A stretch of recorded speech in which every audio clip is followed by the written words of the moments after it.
On en discute tout de suite avec Jamel Guessoum, géopolitologue, analyste politique, en direct avec nous depuis Paris. Bonsoir, Jamel Guessoum. Bonsoir et merci pour l'invitation.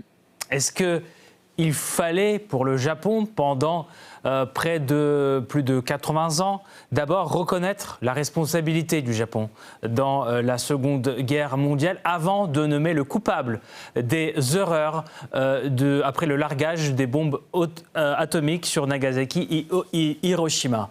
Est-ce qu'il fallait d'abord boire cette tasse de culpabilité avant de prononcer États-Unis? Non, je ne pense pas qu'il fallait revenir sur une forme de culpabilité préalable au fait de pointer la responsabilité des États-Unis, car le Japon a eu une position politique qui concernait l'État. Les victimes des États-Unis, elles, sont civiles. Et de ce point de vue, je pense qu'il fallait... l'un n'est pas forcément lié à l'autre. Et puis, ça a été rappelé par votre journaliste, 8 décennies, les États-Unis n'ont jamais été nommés en tant que responsables. Et je me permettrai d'aller un peu plus loin, c'est que la Première ministre a refusé de dire en fait si elle entend maintenir cette position qui prévaut depuis 8 décennies sur le nom du principe des 3 principes de non-nucléaire. Et je pense que c'est une évolution doctrinale qui n'est pas sans lien avec l'actuel conflit entre les États-Unis et l'Iran, qui constate en tout cas que les États-Unis ne sont pas les parapluies. Je pense que cette évolution elle est importante. Est-ce que c'est une gifle aujourd'hui pour Washington que de mentionner les États-Unis dans ce contexte au moment où l'administration de Donald Trump essaye, donc en vain pour le moment, de conclure un deal avec l'Iran?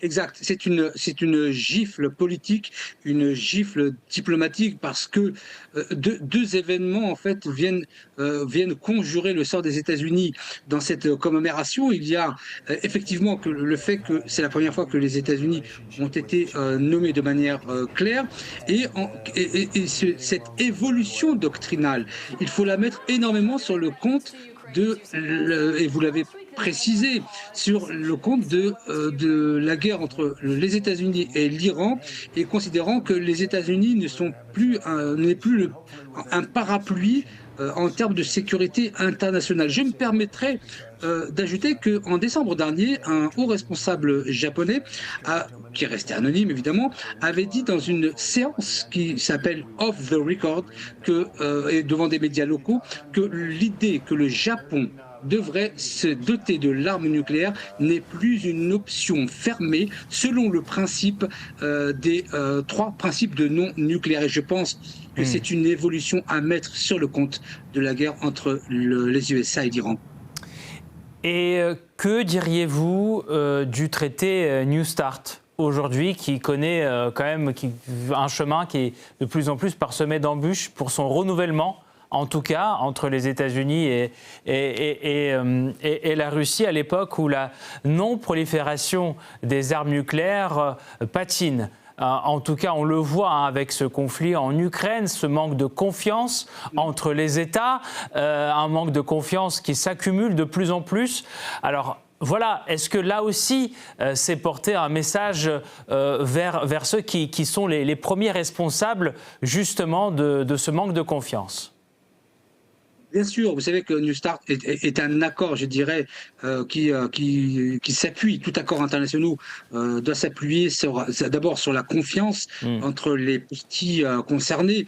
Et de ce point de vue, le jeu joué par les États-Unis sur la question ukrainienne, vous l'avez bien rappelé, d'abord jette je dirais, un froid dans cette confiance nécessaire sur la non-prolifération de l'arme nucléaire. Vous ajoutez une grande puissance économique, tout du moins du Japon, ça jette l'opprobre sur l'ensemble des accords et des principes sur la question du nucléaire. Et donc, sans parler évidemment de l'accord de 2015 qui a été déchiré par Donald Trump. Et donc, l'ensemble de ces accords, de ces principes de non-prolifération de l'arme nucléaire volent en éclats. Et je dois le dire, je le dis très souvent dans votre émission, je ne suis pas un idéologue, je suis un pragmatique et objectif.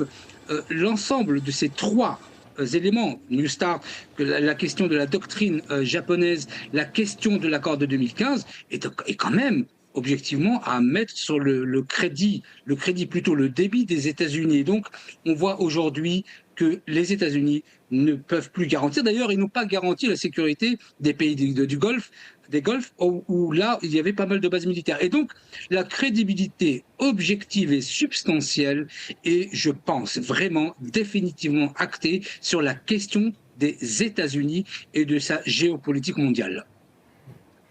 Merci beaucoup, Jamel Guessoum. Merci pour ce décryptage. Je rappelle Jamel Guessoum, géopolitologue et analyste politique, en direct avec nous depuis Paris pour parler des 81 ans, donc des faits, donc de largage de la bombe atomique américaine au Japon. Merci encore à vous.